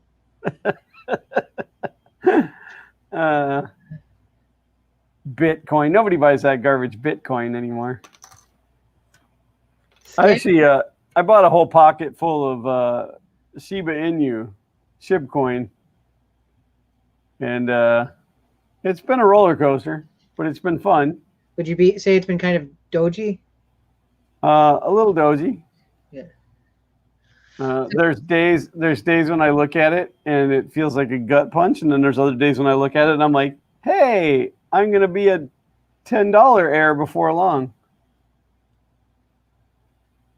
I own 15 million of them, so. And honestly, if I lose all my money, it wasn't even that much to begin with. I mean, it's fractions of a penny right now. I think it's like a decimal and 5 zeros. It's super cheap. The other day, because I had 13 million. The other day, I bought two more million, and it was like, I don't know, $17. I was debating, do I go to the convenience store and buy some donuts or to buy some SHIB tokens? And so I bought some SHIB tokens instead. Scanning and repairing says it's scanning and repairing, but the progress bar is still at 0%. I had one of the computers at the office acting up this week, and the user called me and told me what was going on. And so I poked around at it. It took about 3 hours, but it turns out what happened is like when you do a Windows update and it says, like configuring Windows, do not reboot, you shouldn't reboot. So the update didn't get completed. So I had to force it to complete. And then it sat on that screen for about an hour and 10 minutes. But that screen can sit there for 2 to 3 hours. So when Windows tells you don't reboot, don't reboot. Go find something else to do. Take the day off. Tell your boss that I said you could have the day off. I'm sure she'll love that. Kay and I started rewatching Scrubs. We watched it like years and years ago, and there's a part where, and like at the very beginning of the series, so not spoiling anything, the main character is like having a hard time doing anything because he's second guessing everything he does. And at one point, this doctor that he thinks is being like super supportive of him says, "Hey, you need to go ask for like organ donation from this family before they say goodbye or whatever." And he's like, "Oh, hey, would it be okay if I skipped just this one? We got somebody else to do it." He's like, "Sure, sport. And hey, you're looking pretty tired. Why don't you head home early and get some rest?" And like he doesn't realize it's a trap. He's like, "Yeah, I am pretty tired." And then basically he just like loses it on him, and it gave me a good laugh. Reminded me of the Simpsons things where it's like your boss said if you don't come in to today, don't bother coming in on Monday either. And he's like, "Woo, 4-day weekend." Woohoo, 4-day weekend. Yeah, I think I remember that scene from Scrubs. Scott said, "Yep, I had a machine lose power once during that screen. Took most of my day to get it right again." Yep, absolutely. But there's reason to have a battery backup as well.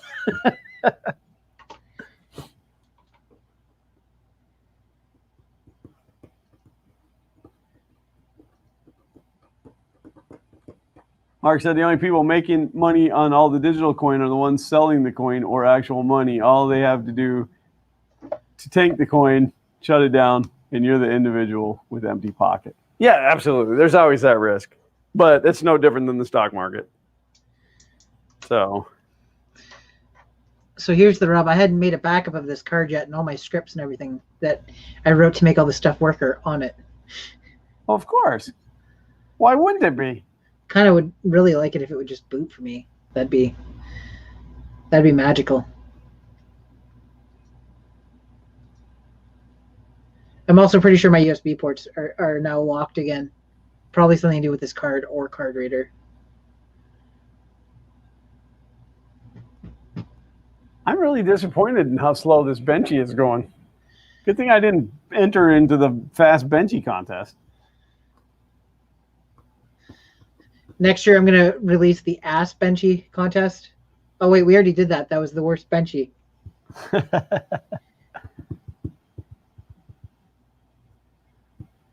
I have a pretty bad benchy. The first benchy print ever off of this printer was pretty bad.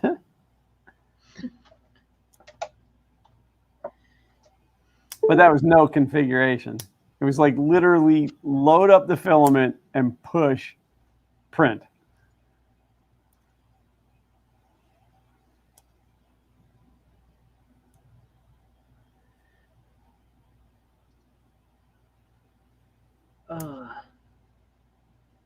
Kind of feel like trash. I just ejected the card without turning the Pi off. Whoops.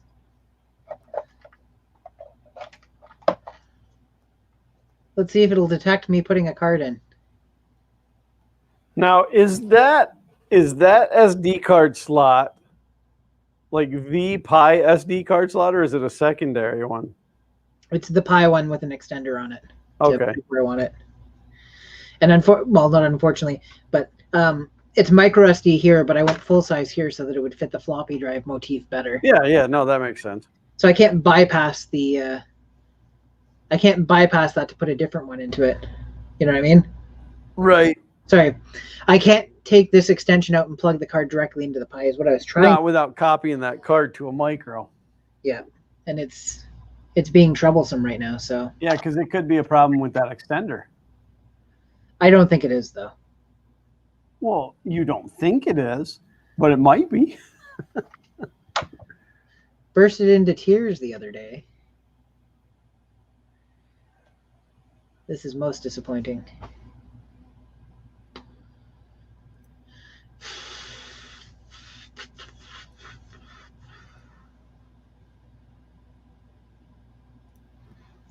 I guess what I can maybe do is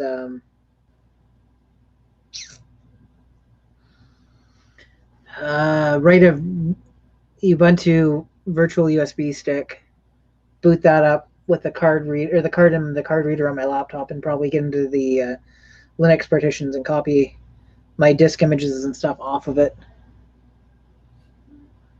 Yeah, I think I would. I think that would be my next step. Would be to try to get a backup of that SD card. Yeah, it's whatever's going. And I bought like a high end name brand card this time. I don't know if it's this computer that has issues specifically, but like it will now not recognize me disconnecting and reconnecting USB devices. But I did buy one of like the fast 32 gig, and like I didn't need a ton of storage for it, but the SanDisk Ultra 110 mega or 120 megabit a second cards, megabyte a second, not megabit. And what brand of card reader are you using? Oh, it's some cheap Chinese thing from. Yeah. It's one of those all-in-ones where it's got a card reader plus hard drive dock and everything. Yeah. So, but that's been working fine for years. I mean, it's possible it's on its way out, but it's still working with hard drives and stuff. So, I don't know. I don't know. Everything's kind of just gone to hell. Kind of sorry I found that. I'm going to pretend like I didn't see it.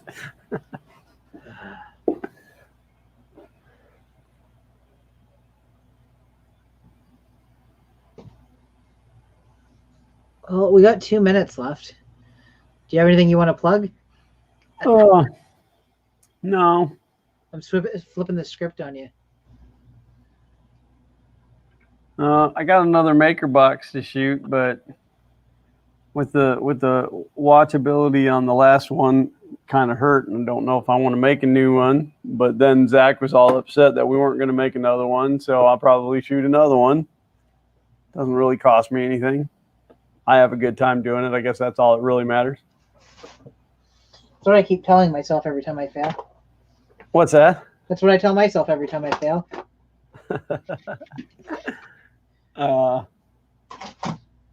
There will be more coming on Fun King Garage. We're just having a hard time with scheduling right now because Sean is super busy. His knife company is doing pretty well. And so he has been out there he makes every one of those by hand. So that takes up a bunch of time, but we'll get there.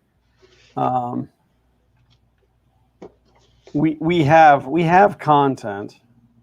We have content, but the biggest content coming is going to be the conversion on my truck as soon as I can get this Corvette parted. So if anybody out there knows somebody that wants a 1976 Corvette Stingray with like 82,000 original miles, please let me know.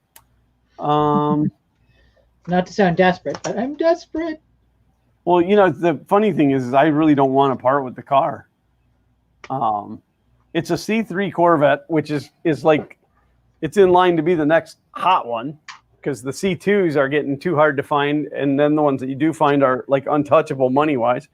So everybody's shifting to the C3s. And I think I'm about maybe 5 years out from it being like super hot and worth way more than I'm asking. But can't wait 5 years. Well, that's it. I really need my truck back. And that's the only thing that I have viable to sell, because they frown on it if you try to sell your children. So plus you'd end up owing money. Yeah, I'd have to pay somebody to take them. But just the bad one. How about you? You got anything you want to plug? Nah. This I do have videos that are always on the way. I've got one that I need to film this week, assuming health-wise things are good. I got my last COVID shot, and without exaggeration, and obviously not at all the typical response to it or whatever. I was the sickest I've ever been in my life for. It wasn't the night of the shot. It was the next night. Yeah, it's always like 24 hours later. Yeah, I ended up with the chills so bad that I was like shaking, and I had the cold sweats with it. So obviously, and so like to the point where like taking stuff didn't help, and I couldn't fall asleep because I couldn't hold myself motionless long enough to do that. And I think at 1:30 in the morning, I got out of bed and I ran myself a hot bath, and I got into the bath, and the water like got to just about my like chest level, and it heated me up enough that I stopped shaking, and I passed out and didn't even realize I passed out. I had put my phone down on the towel, and the lights were off in the bathroom, and I turned off the water, and and then I reached over to pick up my phone, and an hour and a half to 2 hours had gone by. Wow. And I was like, I don't remember my head tilting down. I remember. Yeah, see, when I'm sick, I get in the shower. I lay on the floor of the shower with the water running on me, because I used to do that in the bathtub, like get into a hot bath when I wasn't feeling good, and there was a couple times where I could have drowned. So shower, you just you lay there until the water, the hot water runs out. I'm chunky enough that I couldn't fall forward enough to drown. So. Oh, okay. Well, that's good. That's good. All right, everybody. That's going to be a wrap. I'm sad that this benchy isn't done. Let me see where it says, like, how long. You still got at least 20-25 minutes left on that, I would say. Well, it says time left by the file is 36 minutes. By the filament is 13 minutes. And by the layer, 40 minutes. So I'm not sure which one of those is right. So, but I will, yeah, because it'll take a while to even print the smokestack. So I will definitely share the outcome of that next week. I think that we only have regulars in here right now. So once again, I am going to reiterate that we will be giving away a 3D printer, most likely an Ender 3. I will try to take some time this week and figure out for sure if that's going to be what it is. The biggest thing is I got to find something that we can get that can be globally shipped, one, without excessive cost, and two, without inconveniencing anybody, including myself. But don't spread the word on that, because we're not looking to get more people in here because of it. We're looking to give something away to you, the loyal people who come and hang out with us at least once every 4 weeks. But it'll be fun. I might give away some filament too. The problem with filament is it'll most likely be US only, because that's where all of my filament connections are. Well, and Printed Solid does US and Canada now too. So if we were to go, although there's already a small Printed Solid giveaway running with one of those small YouTubers that most people haven't heard of. Yeah, but who cares about that guy? Chris Rally. Yeah, I think it's Chris Rally Racing. Yeah, something like that. Yeah, Chris's attic. But no, yeah. So Chris Riley is doing a filament giveaway as well. But whatever, we do our own thing. Other than that, I got nothing. So that leads me to the part where I say thank you to each and every one of you for tuning in once again to our incredible 2 hours of jibber jabber. And we thank each of you for being here, because without you, it would be so stupidly senseless to do these live streams. I mean, who wants to do a live stream every week and have nobody watch? I know a couple people that do. Well, not this guy, that's for sure. So thank you guys. And we will 99.358% be likely to do it again next week. Always watch the Twitters for updates. Because I really hate Facebook, so I don't post much there. Other than that, I got nothing. We love each and every one of you. Thank you, guys. And until next time, as always, print on.